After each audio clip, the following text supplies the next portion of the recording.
এবার আমরা শুরু করব আজকে চ্যাপ্টার 23 ত্রিকোণমিতিক অনুপাত। আমরা এতক্ষণ ধরে পরিমিতি, অ্যালজেব্রা বা বীজগণিত করেছি, সেই রকমই এটা ত্রিকোণমিতি হচ্ছে গণিতের একটা আলাদা ব্রাঞ্চ। এখানে আমরা কি নিয়ে শিখব? আমরা ত্রিভুজ জানি, ত্রিভুজ অনেক রকমের হয়। ত্রিভুজের যে কোণগুলো হয়, ত্রিভুজের 3টে কোণ থাকে। আমরা হচ্ছে স্পেশাল একটা ত্রিভুজ নিয়ে কথা বলবো, যেই ত্রিভুজের একটা কোণ 90 ডিগ্রি। অর্থাৎ এই ত্রিকোণমিতিক অনুপাত বা ত্রিকোণমিতি একটা আলাদা ব্রাঞ্চ। সেই আলাদা ব্রাঞ্চে আমরা শুধু কি নিয়ে আলোচনা করব? একটা স্পেশাল টাইপের ত্রিভুজ নিয়ে আলোচনা করব। সেই ত্রিভুজ কোন ত্রিভুজ?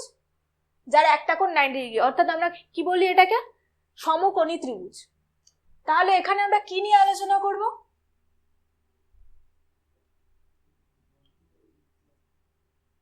সমকোণী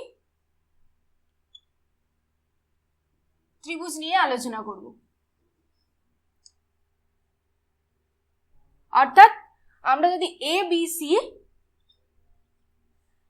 একটা ত্রিভুজ আঁকি, তার একটা কোণ ধরি এই এ বি সি কোণ,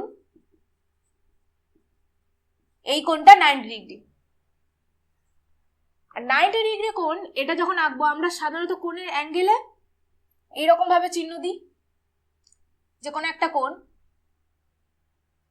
কিন্তু 90 ডিগ্রির সময় যেহেতু এটা লম্ব, সেই কারণে এখানে আমরা এইরকম একটা চিহ্ন দেব। এই রকমের বদলে এইরকম চিহ্ন দেব। যদি এখানে 90 ডিগ্রি বলা নাও থাকে আর এইরকম চিহ্ন দেওয়া থাকে, তাহলে সেটা 90 ডিগ্রি ধরে নিতে হবে। তারপর এখানে কি করব? এটা যদি 90 ডিগ্রি হয়, এটা কোণ এ বি সি হয়, তাহলে এ বি সির মধ্যে সব থেকে যে বড় দৈর্ঘ্যটা থাকবে, অর্থাৎ এসি, এটাকে কি বলবো? অতিভুজ। এটা তো অতিভুজ। আর একটা কি থাকবে? ভূমি আর লম্ব। এবার প্রশ্ন হচ্ছে কোনটা ভূমি ধরবো আর কোনটা লম্ব ধরবো। এবার সবাই বলতেই পারে যে এটা তো ভূমির দিকে রয়েছে, তাহলে এটা ভূমি, এটা লম্ব, এটা তো পরিষ্কার বোঝাই যাচ্ছে। কিন্তু না, আমরা কোনটার হিসাবে আমরা হচ্ছে ক্যালকুলেশনটা করব, সেটা অনুযায়ী আমাদের বুঝতে হবে যে আমরা কোনটাকে ভূমি ধরবো আর কোনটাকে লম্ব ধরবো। সাধারণভাবে আমরা যদি এই এসি বি এই কোনটার সাপেক্ষে কোনো ক্যালকুলেশন করি, তাহলে কোনটাকে ভূমি ধরবো? এইটাকে হচ্ছে ভূমি ধরবো, আর এটা কি ধরবো? লম্ব। আবার যদি এই কোণটা ধরি, তাহলে এই কোণটা যদি ধরি, তাহলে এটা ভূমি হয়ে যাবে, আর তখন এটা লম্ব হয়ে যাবে। আচ্ছা, এটা 90 ডিগ্রি ধরলাম, এই কোণটাকে কি ধরবো? থিটা চিহ্ন ধরবো।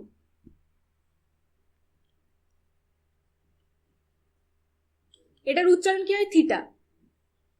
0 দিয়ে মাঝখানে এরকম একটা দাগ, এই চিহ্নটাকে বলা হয় থিটা। সাধারণত কোণ পরিমাপ করার সময় আমরা কোণের যে অ্যাঙ্গেলটা ধরবো, যেমন অন্য জায়গায় আমরা ভ্যারিয়েবল বা যে কোনো চলরাশি ধরার সময় কি করি? কোনো একটা ডিস্টেন্স ধরার সময় এক্স ওয়াই জেড বা এবিসি ধরি। এখানে অ্যাঙ্গেলের সময় আমরা কি ধরবো? থিটা, আলফা, বিটা, গামা, এই ধরনের গ্রিক অ্যালফাবেট আমরা ইউজ করে থাকি।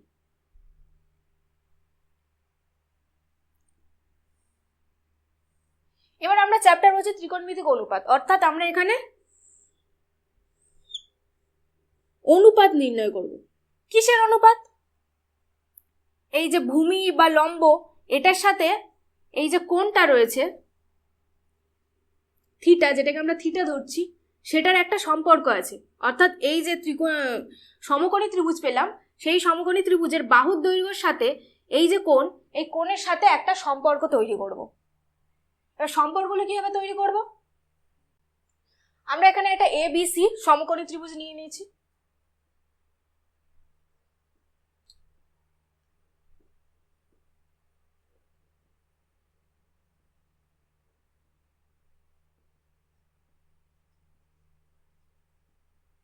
তাহলে এবিসি এখানে কি সমকোণী ত্রিভুজ, আর এখানে যার এ বি সি 90 ডিগ্রি আর এ সি বি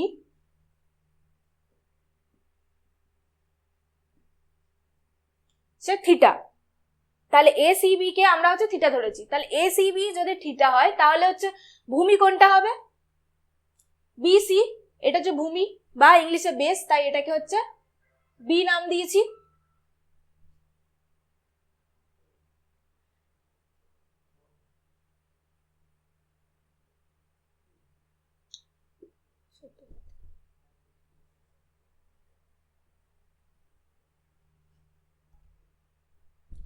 আর তাহলে লম্ব কোনটা হবে, এ বি অর্থাৎ পারপেন্ডিকুলার পি, আর এখানে কি হবে অতিভুজ, এটাকে কি নাম দিয়েছি এইচ।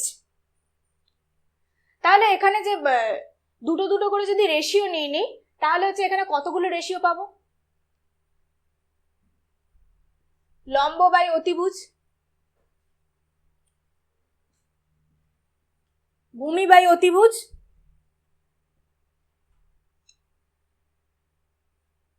লম্ব বাই ভূমি,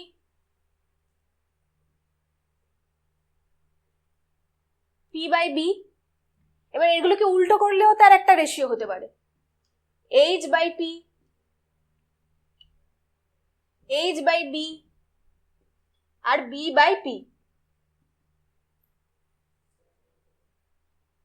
এই রেশিও গুলোর সাথে এই যে কোণ, এই কোণের একটা সম্পর্ক আছে, এই সম্পর্কগুলোকে আলাদা আলাদা নাম দেওয়া হয়েছে। এটাকে কি বলি, পি বাই এইচ অর্থাৎ লম্ব বাই অতিভুজ, এটাকে বলা হয় সাইন থিটা। পুরো নামটা হচ্ছে সাইন তারপরে থিটা, এটাকে আমরা শর্টে লিখি এস আই এন তারপরে থিটা। তারপরে হচ্ছে বেস বাই অতিভুজ, এটাকে কি লিখি কস থিটা। তাহলে কি বললাম যে লম্ব বাই অতিভুজ এটাকে হচ্ছে সাইন থিটা,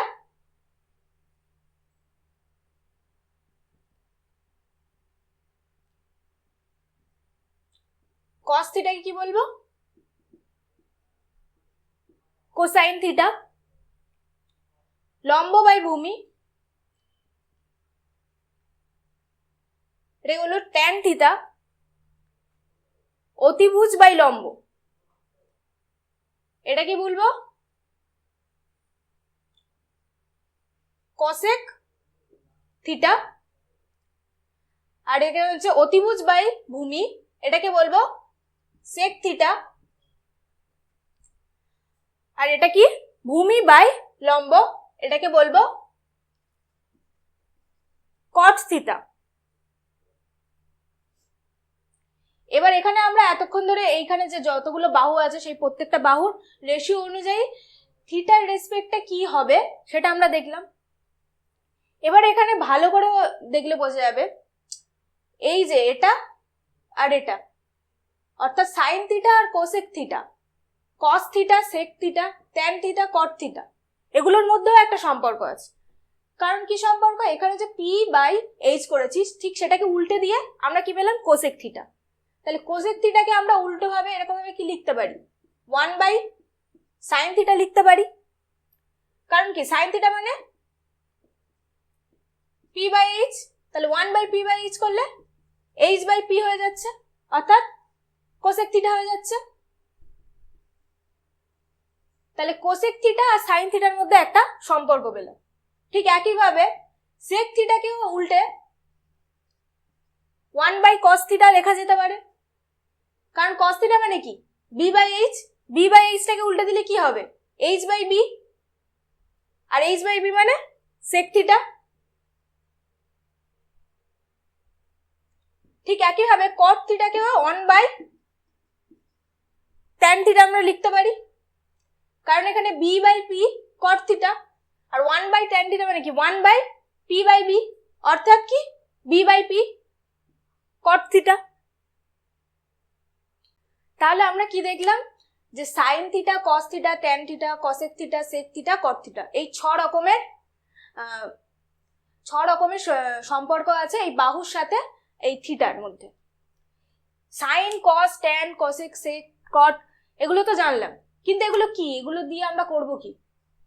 যে সাইন থিটা আমরা তো কিছুই বুঝলাম না, এখানে থিটার সাথে একটা, কিন্তু সাইন যদি আমরা ধরি যে 0 ডিগ্রি, এটা যদি 0 ডিগ্রি হয় বা 30 ডিগ্রি হয় বা যাই হোক, থিটার ভ্যালু তো যা খুশি হতে পারে, মানে 90 ডিগ্রির মধ্যে, 0 থেকে 90 ডিগ্রির মধ্যে থিটার ভ্যালু যা খুশি হতে পারে।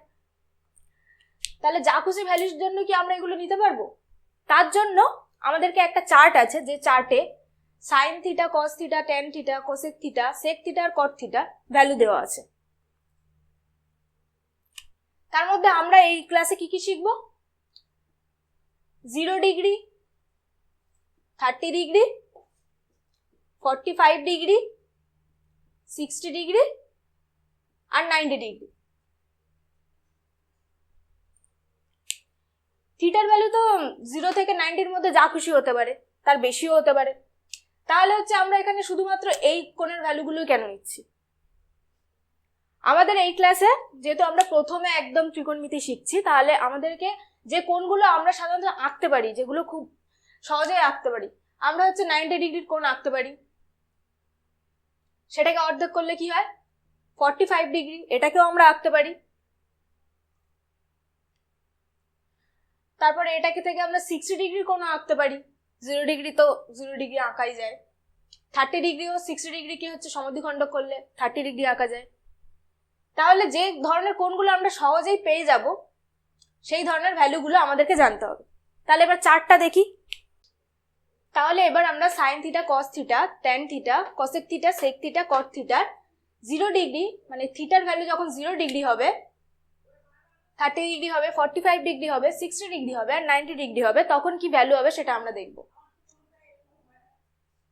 সাইন থিটা যখন 0 ডিগ্রি হবে তখন এর ভ্যালু কি হবে? 0। যখন 30 ডিগ্রি হবে তখন ভ্যালু হবে 1/2। 45 ডিগ্রি হলে 1/√2 আর 65 হলে 60 হলে √3/2 আর 90 ডিগ্রি হলে 1। এবার এখানেও এর ভ্যালুগুলো রয়েছে, প্রত্যেকটাই আমাদেরকে মনে রাখতে হবে, কিন্তু এখানে একটা শর্ট ট্রিকও রয়েছে। প্রত্যেকটা মনে রাখার জায়গায় আমাদেরকে শুধু হচ্ছে সাইন থিটার ভ্যালু যদি আমরা মনে রাখি যে কোনটা 0 ডিগ্রিতে কত, 30 ডিগ্রিতে কত, 45 ডিগ্রিতে কত, এইটুকু যদি মনে রাখি, তাহলে হচ্ছে পরেরগুলো আর মনে রাখতেই হবে না। কিভাবে? সাইন থিটার যে ভ্যালুগুলো লিখেছি সেটাকে যদি আমরা উল্টো ভাবে লিখে দিই, অর্থাৎ শেষের দিক থেকে প্রথমে যাই, 90 ডিগ্রিতে কি ছিল? 1, তাহলে এখানে 0 ডিগ্রিতে কি হবে? 1।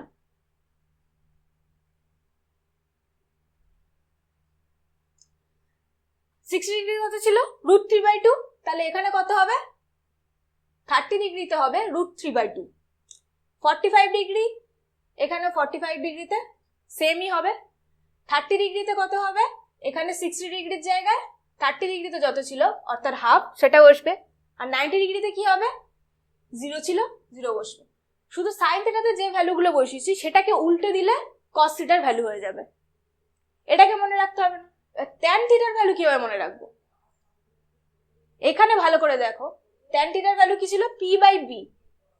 এটাকে আমরা এরকম ভাবে লিখতে পারি, p/h by b/h, p/h by b/h, যেহেতু h কেটে গেলে সেই p/b আসবে।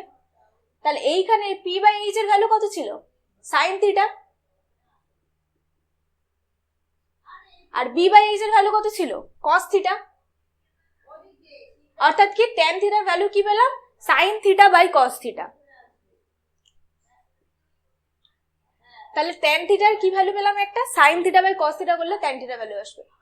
তাহলে এখানে ট্যান থিটার ভ্যালু জানতে গেলে আমাদের সাইন থিটা কস থিটার ভ্যালু আমরা অলরেডি জানি, তাহলে এখানে ট্যান থিটার ভ্যালু পেয়ে যাবো।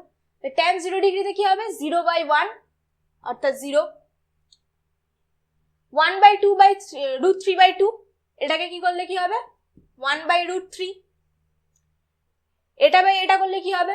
কেটে গিয়ে 1। √3/2 বাই 1/2 করলে কি হবে? √3। আর 1/0 এটা কি করলে হবে?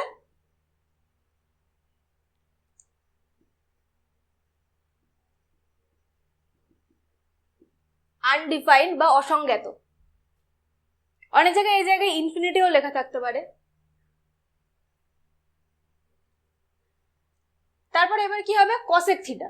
কসেক থিটা আমরা কি আগের বারে পড়েছিলাম, কসেক থিটা মানে কি 1/sin থিটা, অর্থাৎ সাইন থিটার যে ভ্যালু পাবো সেটাকে তার অনন্যক যে ভ্যালুটা হবে সেটাই হচ্ছে কসেক থিটার ভ্যালু হবে। তাহলে সাইন থিটার ভ্যালু কি 0, তাহলে 1/0, 1/0 কি হবে আনডিফাইন্ড।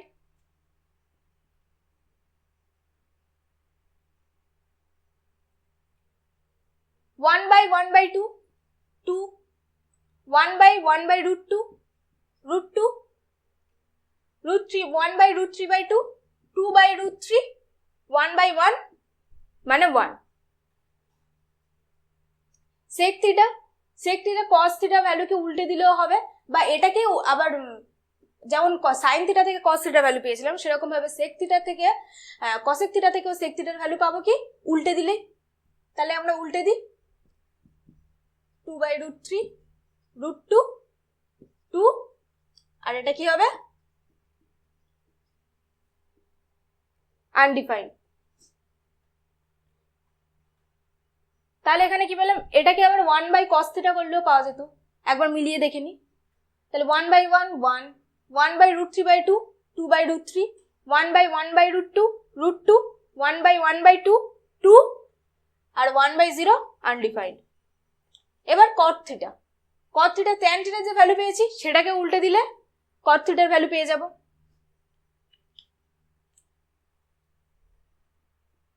cot থিটা আমরা কি পড়েছিলাম 1/tan থিটা, 1/tan থিটা করে দেখি আনডিফাইন্ড। তারপর কি √3, 1, তাহলে 1/√3, 0। তাহলে এটাকে যদি উল্টে দিই তাহলে সেটা cot থিটার ভ্যালু পেয়ে যাবো, যেমন ভাবে সাইন থিটা থেকে cos থিটার ভ্যালু পেয়েছিলাম, cosec থিটা থেকে sec থিটার ভ্যালু পেলাম, তেমন ভাবে tan থিটা থেকেও cot থিটার ভ্যালু পেলাম। তাহলে আমাদেরকে এই চারটা মনে রাখতে হবে, সব সময় এই চারটা মাথায় রাখতে হবে। এই চারটা মনে রাখার জন্য তাহলে এই যে 6, 5, 30টা যে ভ্যালু আছে প্রত্যেকটা মনে রাখার দরকারই নেই। তাহলে মনে রাখতে কি হবে সাইন থিটা, সাইন থিটার ভ্যালুগুলো যদি মনে রাখা যায় তাহলে অটোমেটিক পরের ভ্যালুগুলো মনে থেকে যাবে। এতক্ষণ ধরে আমরা অনেক সাইন থিটা কস থিটার সবকটার ভ্যালু নির্ণয় করলাম। এবার সাইন থিটার যে মান আমরা পেলাম, আমরা যেগুলো আর কি 0 ডিগ্রি থেকে 90 ডিগ্রির মধ্যে 0 ডিগ্রি, 30 ডিগ্রি, 45 ডিগ্রি, 60 ডিগ্রি আর 90 ডিগ্রির ভ্যালু লিখলাম, তার মধ্যে প্রত্যেকটাই কিন্তু 0 আর 1 এর মধ্যে যে ভ্যালুগুলো ছিল প্রত্যেকটা কিন্তু 0 আর 1 এর মধ্যে ছিল। কি পেয়েছি 1/2 পেয়েছি, 1/√2 পেয়েছি, √3/2, 1 আর 0। এর সমস্ত যে ভ্যালুগুলো রয়েছে প্রত্যেকটাই কিন্তু কার মধ্যে আছে 0 থেকে 1 এর মধ্যে রয়েছে। এবার কথাটা হচ্ছে সব থেকে বড় ভ্যালু আমরা কি পেয়েছি 1, তাহলে কি 1 এর থেকে বড় কি হতে পারে কখনো? এবার কথাটা এবার উত্তরটা কি হবে না। কেন হতে পারে না? আমরা সাইন থিটার ভ্যালু কি লিখি, সাইন থিটা কি ইকুয়াল টু কি হতে পারে লম্ব বাই অতিভুজ, যেটাকে আমরা p/h এমন ভাবে লিখছিলাম। এবার ভালো করে দেখলে দেখা যাবে অতিভুজ, অতিভুজের মান, অতিভুজের যে দৈর্ঘ্য হয় সেটা সবসময় কি লম্বের দৈর্ঘ্যের থেকে বেশি হয়। লম্ব সবসময় কি হয়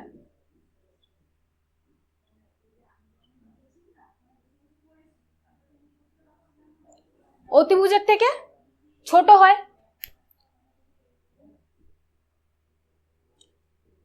লবের ভ্যালু হরের ভ্যালু, যদি লবের ভ্যালু হচ্ছে ছোট হয় হরের ভ্যালুর থেকে, তাহলে সেটা হওয়ার সময় কি হয় 1 এর থেকে ছোট হয়।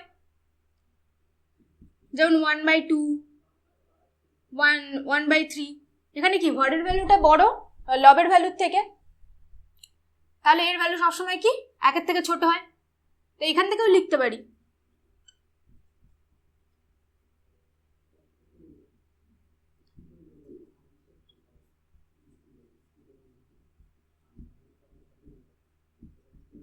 লম্ব বাই অতিভুজ সবসময় কি হবে লেস দ্যান ইকুয়াল ওয়াল হবে, মানে 1 এর থেকে সবসময় ছোট হবে। এবার এই যে ভ্যালুটা এটা যেহেতু 1 এর থেকে ছোট, তাহলে সাইন থিটার ভ্যালু কি হবে এটাও 1 এর থেকে ছোট হবে। তাহলে এখান থেকে কি বলতে পারি যে সাইন থিটার ভ্যালু কখনো 1 থেকে বড় হবে না। ঠিক একইভাবে এখানে যখন সাইন থিটার ভ্যালু বার করলাম সেরকম ভাবে কস থিটা, এটার ভ্যালুও 1 থেকে বড় হতে পারে না। কেন? ভূমির দৈর্ঘ্য তো সবসময় অতিভুজের থেকে ছোট অথবা সমান হতে হবে। তাহলে ভূমির দৈর্ঘ্য যেহেতু মানে লবের ভ্যালু যেহেতু অতিভুজের থেকে ছোট, তাহলে হচ্ছে ভূমি বাই অতিভুজ করলে সেটা হচ্ছে 1 থেকে ছোট হবে, সবসময় 1 থেকে ছোট অথবা সমান হবে। তাহলে কি হবে? কস থিটার ভ্যালুও 1 থেকে ছোট হবে। তাহলে কস সাইন থিটার মান যেরকম 1 থেকে বড় হতে পারে না, সেরকম কস থিটার ভ্যালুও 1 থেকে বড় হতে পারে না। এবার আরেকটা জিনিস আছে যে এর মধ্যে পিথাগোরাসের একটা উপপাদ্য আছে। পিথাগোরাসের উপপাদ্য কি বলছে?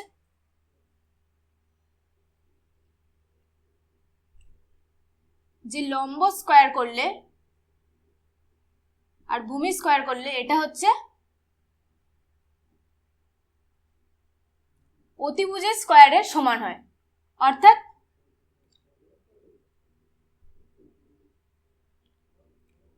P square plus B square is equal to A square. এটা হচ্ছে যে কোনো সমকোণী ত্রিভুজের ক্ষেত্রে প্রযোজ্য।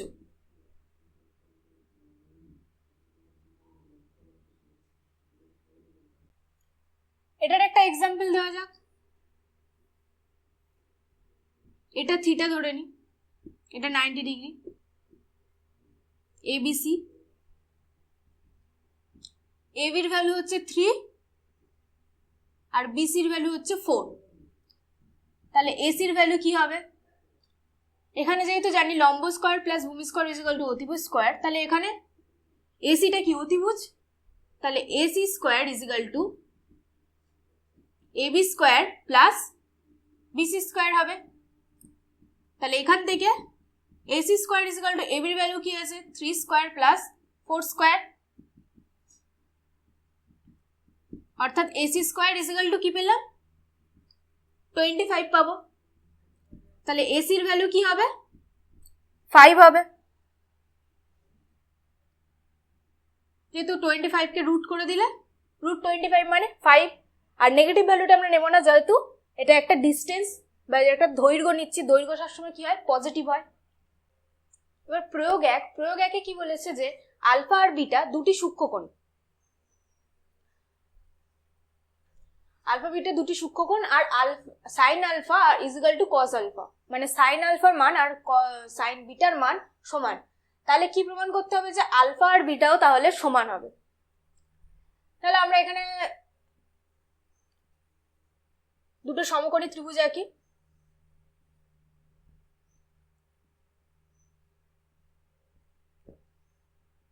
এটা এবিসি দিলাম আর এটা পি কিউ আর, এটা 90 ডিগ্রি, এটা 90 ডিগ্রি। তাহলে ত্রিভুজ এবিসি, এবিসি এর কোণ এবিসি 90 ডিগ্রি, আর এদিকে হচ্ছে ত্রিভুজ পিকিউআর, পিকিউআর এর কি? PQR 90 degree.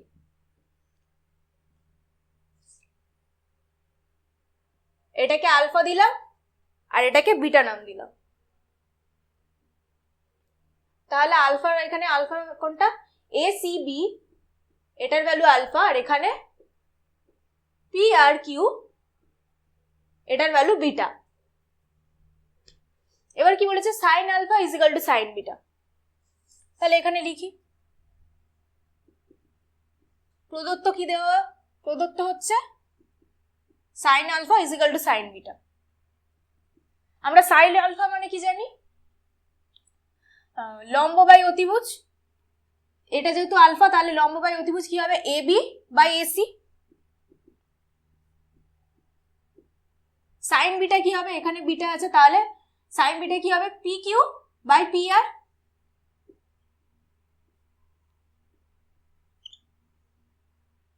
তাহলে AB by AC is equal to P Q by P R. এবার এখান থেকে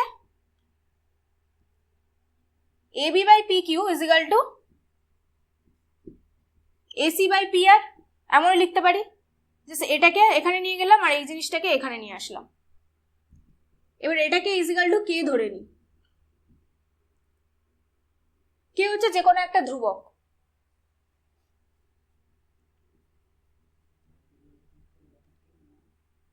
কে হচ্ছে যে কোনো একটা অশূন্য ধ্রুবক।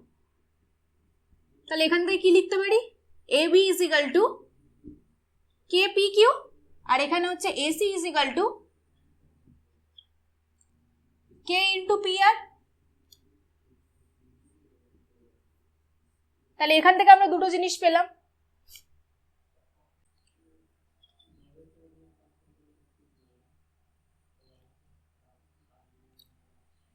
তাহলে আমরা এবি আর এসি সাথে হচ্ছে পি কিউ আর পি আর এর সম্পর্ক পেয়েছি। এবার আমরা কি বার করবো, এই বিসির সাথে কিউ আর এর সম্পর্ক নির্ণয় করব। আমরা পিথাগোরাসের উপপাদ্য থেকে কি পেয়েছি, যে A C square is equal to AB square plus BC square. তাহলে এখান থেকে কি লিখতে পারি, B C square is equal to A C square minus A B square. এসির ভ্যালু এখান থেকে কি আসছে, কে ইন্টু পি আর,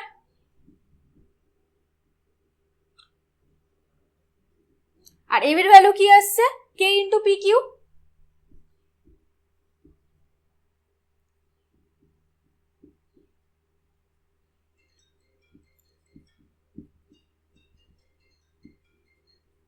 তাহলে বিসির ভ্যালু কি পেলাম,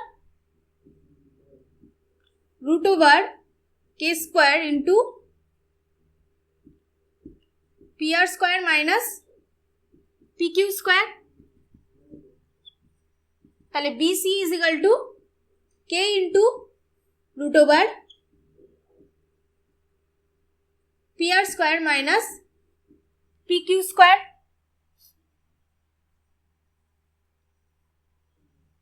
তাহলে এ বি এসি আর বিসি তিনটের ভ্যালু পেয়ে গেলাম। এবার এখান থেকে দেখব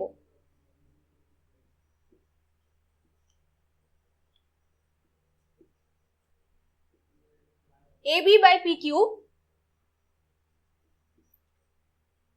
এ বির সাথে পি কিউ এটা সমান বিসির সাথে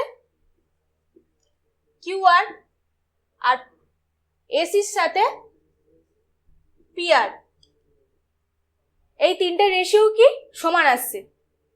কিভাবে সমান আসছে, এখানে A B by P Q R AC by P R এটা তো সমান ছিলই, তার সাথে যদি এসি বিসি আর কিউ আর এটা যদি দেখি এটার ভ্যালুও সমান আসবে। কি করে, এখানে যে কে ইন্টু এটা পেয়েছি এটার ভ্যালু কি আসছে, কে ইন্টু কিউ আর, কিউ আর এর সমান আসছে। কিউ আর এর সমান কেন আসছে, কারণ ঠিক একইভাবে যখন AC square is equal to AB square plus BC square করেছি, সেরকম ভাবে এই ত্রিভুজটা থেকেও পাচ্ছি কি P R square is equal to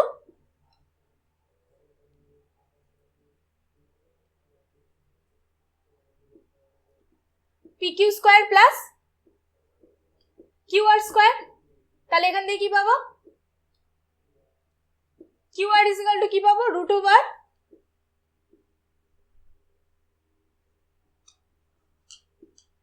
P R square minus P Q square.